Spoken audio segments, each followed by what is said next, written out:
In this short presentation, I'm going to be looking at the operation of an ideal transformer. An ideal means transformer basically means that the power that is put in equals the power out.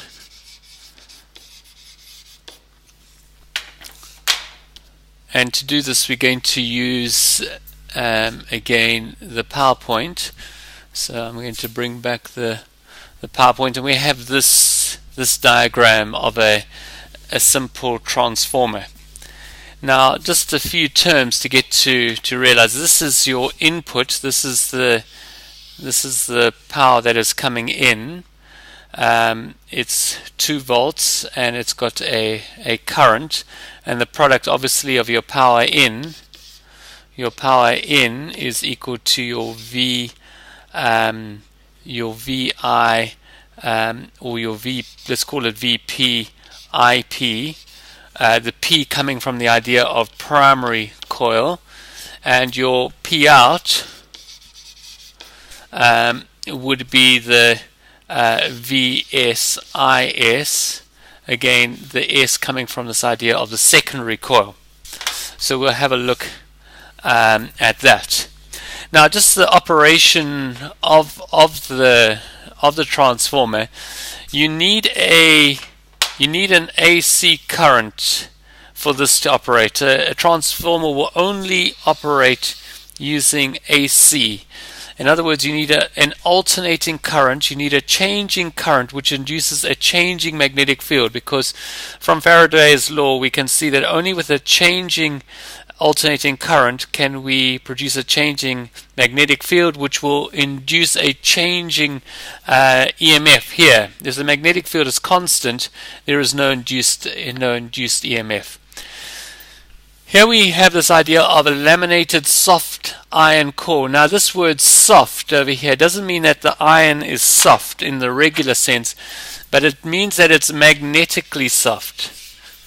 Magnetically soft. And basically that idea of magnetically soft means that it can become magnetized and it will demagnetize easily. It's not a permanent magnet.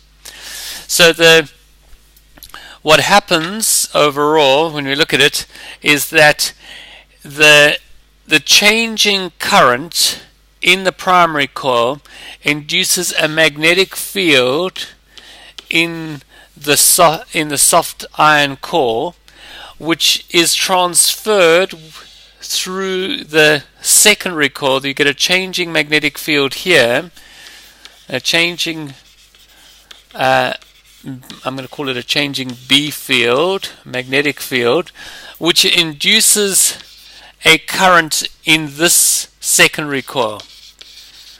Induces a current, an EMF in the secondary coil. And as this goes up and down, as your alternating current varies, so it creates a alternating current coming out of your secondary coil.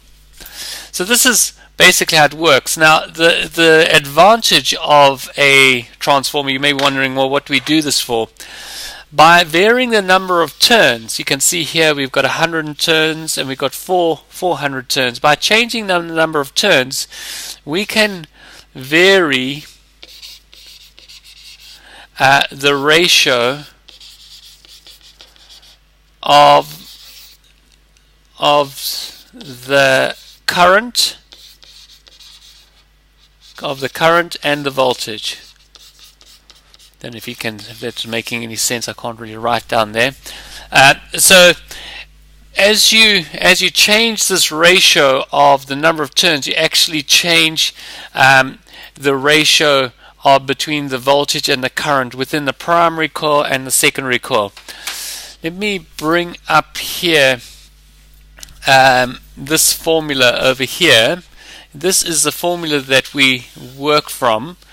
And I'm going to just draw a very simple diagram here. So this will be the first one. This is the idea of what we call a step up transformer. This is when you step up, the voltage is increased. We always label it in terms of voltage, and basically what that means is that you have got less turns. This would be your VP IP coming in, your voltage primary, current primary, and then in your secondary we've got more turns. So you have more turns here. So perhaps I have got 3 turns here. This is we've got 3 turns here, and we got 6 turns there. Basically that would mean that we would double the voltage, because it's in the ratio of 3:6. Now if you look at this formula here, you can see that it's in the same ratio. Your VP as to VS is the same as your NP as to NS. So we would double the voltage, but conversely we would halve the current, such that your ISVS is equal to IPVP. This is obviously the power of coming out of the secondary, and this is the power of the primary coil. So the power in, this is your power in, your power out remains the same. These two vary, so I've doubled this. So if I go from here to here, if this is 1 and this becomes 2, then if this was 2, this must become 1, so that the product remains the same. This is a very straightforward formula. It's just a simple ratio, and I think you'll be able to work with that. You just have to be able to work with these ratios. But that's the basic idea behind a simple step-up transformer.